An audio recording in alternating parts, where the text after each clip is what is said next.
This is Future Talk. Future Talk. Future Talk with Omnial Saleh and Hani Balkis. Welcome back to Future Talk right here on Pulse 95. It is me, Hani Balkis, bringing you everything you need to know about what's happening in the tech world, in the UAE, and around the world. Ladies and gentlemen, it is Monday. Very excited. My voice is pretty much gone. I was so happy Italy won yesterday, Euro 2020.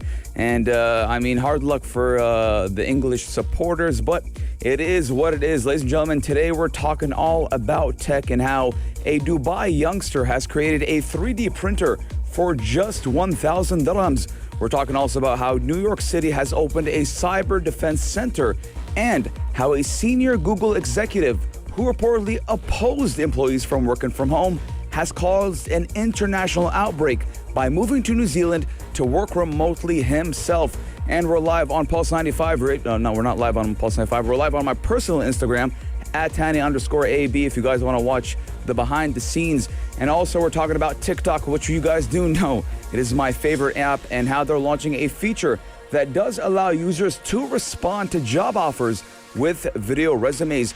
And for our Tech This Out segment, we're talking about how a man has credited an Apple Watch fall detection for saving his life. You guys do know that I'm very big on my Apple Watch and I love my wearables. We're taking a short break, but when we come back, we're talking all about this Indian youngster that has created a 3D printer for just 1,000 dirhams. Daily digital news. Bits and bytes connect our world.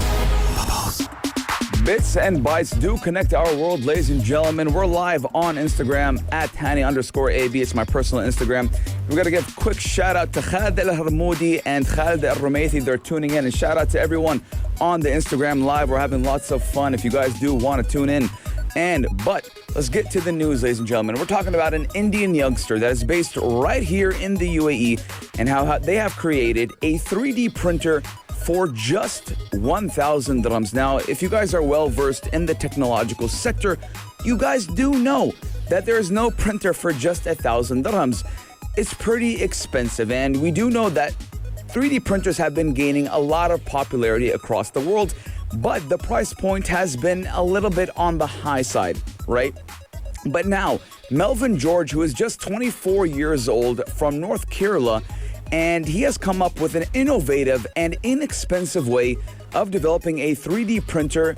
Obviously, amid the raging COVID-19 pandemic, we do know that in India, the pandemic has gone out of control. Our thoughts and prayers are with them. And he has came out with a little bit of kind of shedding light on the pandemic and saying, hey, let's make a 3D printer that is cost efficient, cost effective, and it's not going to cost people so much, because we do know, just last week we talked about how the Sharjah Innovation and Science Technology Park did create a lot of summer camps and summer courses to kind of show the youngins, show the kids that, hey, you don't have to be a doctor, you don't have to be an engineer, you can be well versed in the technological sector. And they were giving them training courses. And one of the training courses did show that, hey, here's how to use a 3D printer. Now, George, when he wanted to pursue 3D printing and getting into 3D printing, he did find out that a 3D printer costs around 7,500 dirhams. And we do know that is obviously way too expensive for a normal person to afford, let alone a student. Now, this did get his curious mind ticking, and why not make a 3D printer all by himself? Now, we do know the internet did provide to be a great leveler, and he did learn most of his tricks of the trade available from online resources. Now, he has been constantly upgrading his homegrown 3D printer, who does make a charge of only 1,000 dirhams and is still a work in process. Now, ladies and gentlemen, we do know that the future is 3D printing. The future is technology. The future is AI, machine learning.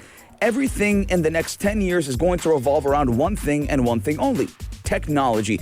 So we need to kind of teach the young people from now, right, on how to use 3D printers, how to program, how to basically do even code. We did talk about it time and time again, that the next language, we do know that you have to be very well informed on the English language, the Arabic language, but soon programming will be a language of the future.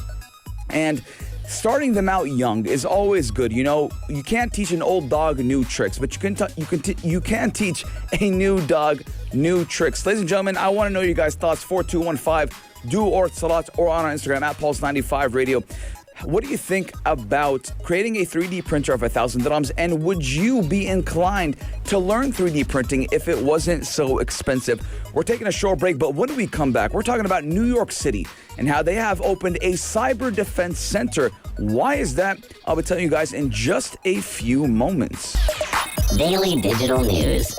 Bits and bytes connect our world.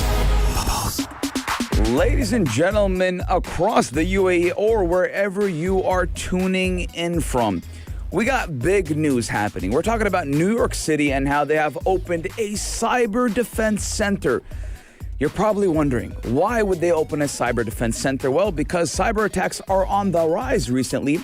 And fun fact, it is the first U.S. city to have a command center which is designed solely to fight cyber attacks. Now, New York City has become the first American city to launch its own cyber defense center in a bid to tackle a rise in the number of attacks on U.S. corporations. Now, ladies and gentlemen, for those who don't know, there has been a lot of ransomware attacks in the U.S., and we do know Microsoft was victim to one of the attacks. Now, isn't that crazy that Microsoft, you know, we all use Microsoft computers, we use Windows computers, and Bill Gates kind of, wrote the blueprint for how we use technology and computers, and for him to be a victim of his own creation.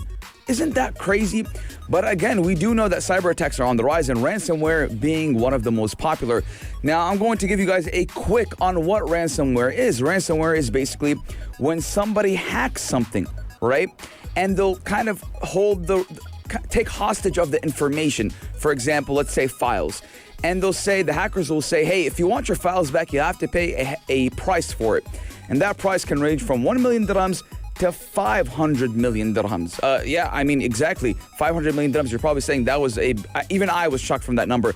We were talking about last week how a U.S. company was held ransom for $70 million. And I was like, man, I got into the wrong business. But this defense center is built inside a skyscraper in Lower Manhattan and is the real-time operations center and designed to protect against the latest cybersecurity threats.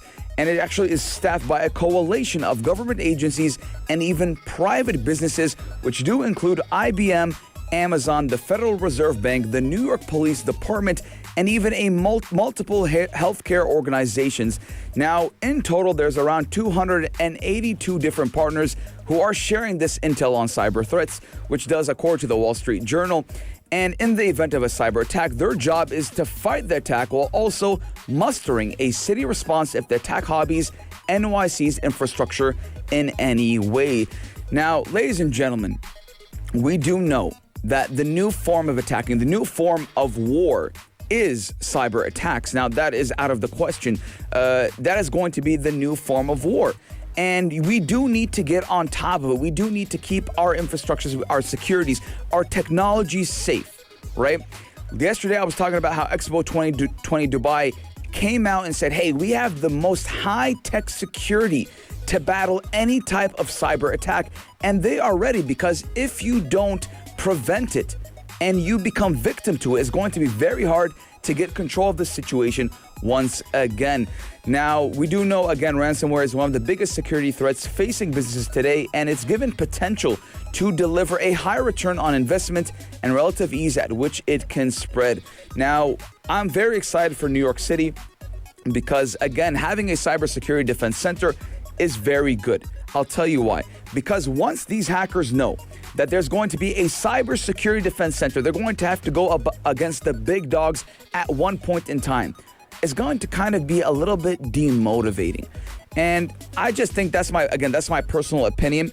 But I want to know your guys' personal opinion. 4215 Dual Slots or on Instagram at Pulse95 Radio. What do you think about New York City being the first U.S. city in America creating their own cyber defense security center? We're taking a short break, but when we come back, we're talking about how a Google executive who reportedly opposed employees working from home has caused an internal stir by moving to New Zealand to work remotely himself.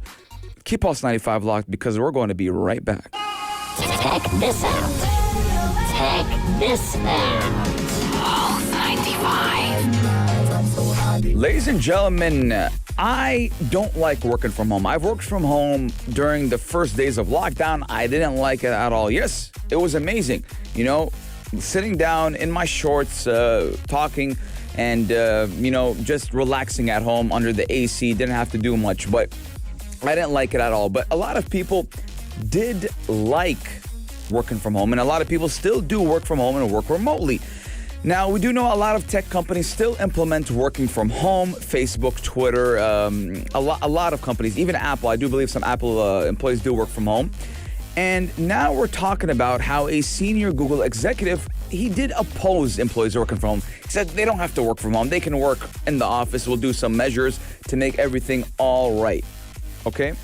And then, all of a sudden, he moves to New Zealand to work home remotely. And a lot of people don't like that. That's a little bit hypocritical, don't you guys think? Now, a senior Google executive has caused an uproar at the company after he did move to New Zealand to work remotely, despite opposing remote work for the company's lower-ranking employees. That's not nice, you know? Obviously, there's a hierarchy at work and in the company, but just because they're lower-ranking doesn't mean they don't deserve to work from home. Now, Google's senior vice president for technical infrastructure did say that he's headed to New Zealand for a year to work remotely. That was according to a report published by CNET.com. Now, he did say the move kind of made it a special treatment. He wanted a special treatment, and it is kind of a double standard for the company, right? He's saying, I can't work from home, but you can go to a whole new another country and work from home. It kind of doesn't make sense, right? And a lot of people and a lot of employees were in an uproar. They're like, that doesn't work. It's not fair, right? And again, it's kind of on the fence when it does come to it. Is it because he's an executive, it's okay? Is it because, he has things to do in New Zealand, apparently, just like he said? Now, he said he will continue to work in California and will drop by the office occasionally, saying he does plan to be in the Bay Area in California on a regular basis as travel restrictions do ease. But then he goes and travels to New Zealand and moves there, apparently. I don't know. It sounds kind of fishy to me. But again, a lot of people like working from home. Not being one of them, but I want you guys to tell me 4215 Dort Slots or the guys on Instagram. Do you guys like working from home or not? I did not like working from home. I like to be in my workplace. The vibe is different. My voice is different. Everything is different when I'm at work. But again, I want to give a quick shout out to Bashad. He's tuning in, and quick shout out to everyone on our Instagram live. They're keeping me company. I love it. Quick shout out to Hassan. We got Shihab as well, and everyone in the live. I want to give you guys a big shout out. And again, we're going to be taking a short break, but when we come back, we're talking about TikTok and how they have launched a feature that allows users to respond to job offers with video resumes. Now, you guys do know TikTok is my favorite app of all time. I was against it before, but they're doing a lot of good things. We're taking a short break. We're going to the business news. Keep Pulse 95 locked because I'm going to be right back. Pulse 95. Apps all around. What's worth a click and download? What's worth a click and download? Ladies and gentlemen, we're talking about my favorite app in the whole entire world. We're talking about TikTok. Now, when it does come to TikTok, I was kind of on the fence with it. When it first came out, there was a lot of privacy concerns with it. And again, we do know privacy is the number one thing when it does come to tech. But again, ladies and gentlemen, I kind of opened my heart for TikTok, right? I was like, hey, I'll kind of try it out. And I've been addicted to it. Now, TikTok has been coming out with a lot of new and great features recently. And one of them becoming a new feature that does allow users to respond to job offers with video resumes. Now, we do know that TikTok is very well known for short entertainment videos, which are popular among the young people, and has actually launched a new recruiting platform that allows users to respond to job offers with a short video rather than a traditional resume. Now, we do know that it's going to be dubbed as TikTok Resumes, and it's actually a pilot program that began just last Wednesday, but so far it's limited to the U.S. job market, but it is scheduled to last until July 31st. Now, ladies and gentlemen, before we continue, we are live on Instagram at Hani_AB. It is my personal Instagram. We're having a lot of fun, right? So do tune in, and if you are in Tell me your name, I'll give you a shout out. Now, recruiters can post their job offers. So what's going to happen with TikTok is that there's going to be a job offer when you're going through your For You page, for example, right? And then you can actually go to a dedicated site, and then TikTokers can then apply there by submitting a video and adding the hashtag TikTok resumes to it. So we do know there's a lot of hashtags, and a lot of hashtags go on TikTok. But now if you do want to apply to a job, all you have to do is have that hashtag, and you can make it really fun and interactive and creative. That is the beauty of TikTok. There's a lot of things you can do to make it creative and make it in a way that is going to actually boost your chances of getting that job. And I mean, I've been on TikTok a lot recently. On my screen time, it says I'm on TikTok. I'm not going to say the number because it's a little bit embarrassing, right? I spend a lot of time on TikTok, especially when I'm doing my cardio. I mean, 15 minutes is like that. It's just the blink of an eye when I'm on TikTok. But again, I'm looking at TikTok dominating the social media market. It's doing too much, right? You got TikTok Live, you got TikTok Instagram, direct messages. There's a lot of things that is making it more of a social media platform to kind of connect people rather than YouTube, for example. Now, there was kind of a big discussion in the beginning when TikTok was created, right? And that discussion was that they want to go up against YouTube. And YouTube kind of counterfired and counterattacked and said, hey, we're going to start creating YouTube Shorts, YouTube Stories. And I don't think they got that much attraction, and they didn't kind of work that much. Now, we do know Instagram, right? Instagram is now battling TikTok as well with the Reels. And I'm not a big fan of Instagram Reels. I do believe that TikTok is doing better. And Instagram kind of played the business role or business model of copying other social media platforms and for it to be working out. Now, we do know Snapchat, right? Snapchat introduced stories and Instagram grabbed onto it, and it was more of a success than Snapchat stories. Not a lot of people use Snapchat stories nowadays, right?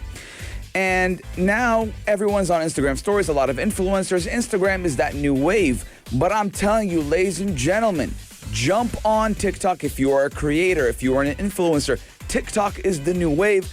And I do believe at one point in time, it will surpass Instagram when it does come to these short, small videos. And again, that is my personal opinion, but we're looking at TikTok doing a lot of good things. They give creators money, and now they're making it easier for creators to find a job. So, I mean, we all want good jobs, ladies and gentlemen. Become a TikTok creator or influencer. 4215 Doodle Slots or on Instagram at Pulse95 Radio. Let me know your guys' thoughts. We're taking a short break, but when we come back, we're talking about a man who has credited Apple Watch for saving his life. Keep Pulse95 locked because we're going to be right back. Gadget of the day. New tech you might want to play with. New tech you might want to play with. Ladies and gentlemen, we're talking all about wearables today. We're talking about the Apple Watch. Now, I'm having so much fun on my Instagram Live. I didn't expect this kind of, interaction with the viewers. Again, I'm going to give a shout out to everyone watching.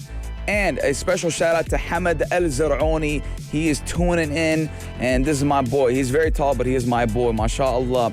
But today, ladies and gentlemen, we're talking about how a man has credited Apple Watch fall detection for saving his life. Now, you guys do know I'm a very big fan of the Apple Watch. I never take it off, and we have a bigger fan than me when it does come to the Apple Watch. That is my dad. Shout out to Baba. Baba, I think he sleeps with it. He does everything with it. He doesn't take it off. And we're talking about how the Apple Watch fall detection saved this man's life. Now, a North Carolina man was saved when, unknown to him, his Apple Watch detected him falling, and then it did call emergency services automatically. Now, for those who don't know, right, when you fall wearing an Apple Watch, it'll give you like a 10-second kind of warning that, hey, if you don't press whatever, it's going to call emergency services. So obviously this man didn't do it. Now, we do know that Apple Watch has a very big history when it does come to saving lives before, and it does sometimes surprise its wearers by detecting problems before they even notice. But a man has been rescued in the Summerfield Fire Department before he knew his watch could even send an emergency message. Now, the first thing this man asked himself was, how did you know I was here? How did you guys get here? And he said, your Apple Watch sent us a message. And that was from 78-year-old Mike Yeager, 78 years old. Obviously, he's not that very techie. And he did actually fall hard in his driveway, breaking his nose, passing out when he didn't respond to his Apple Watch. And that did call 911. Now, he did say that Apple Watch is kind of expensive. I'll agree with that. But again, it's shown time and time again that Apple Watch saves lives, and Apple Watch does a lot more than just being a trendy, fashionable, with the trend type of wearable, right? And we're seeing it time and time again. I personally would put Apple Watches on everyone, right? Obviously, Apple does want to do that in the future, but again, they do need to lower that price a little bit. They did come out with that Apple Watch SE. Didn't gain much traction or attention there. But again, I mean, I do believe the future is wearables. If it's not watches, it's rings. If it's not rings, it's necklaces. It's whatever you want it to be. But again, Apple Watch is the superior. I have tried the Whoop. We got Hamad who said, have you tried the Whoop? I've tried the Whoop. It's a little bit more sophisticated, or a little bit more technical when it does come to your sleep hours. It's more for that fitness guy, the athlete, right? But for the Apple Watch, it's your normal wearer. Your normal type of guy would wear it. And again, I would recommend the Apple Watch for anyone who does just want something normal. But ladies and gentlemen, this does conclude Future Talk for today. If you liked this episode of Future Talk, drop a like and subscribe. Pulse 95. Be sure to follow us on Instagram for all our daily updates and top stories.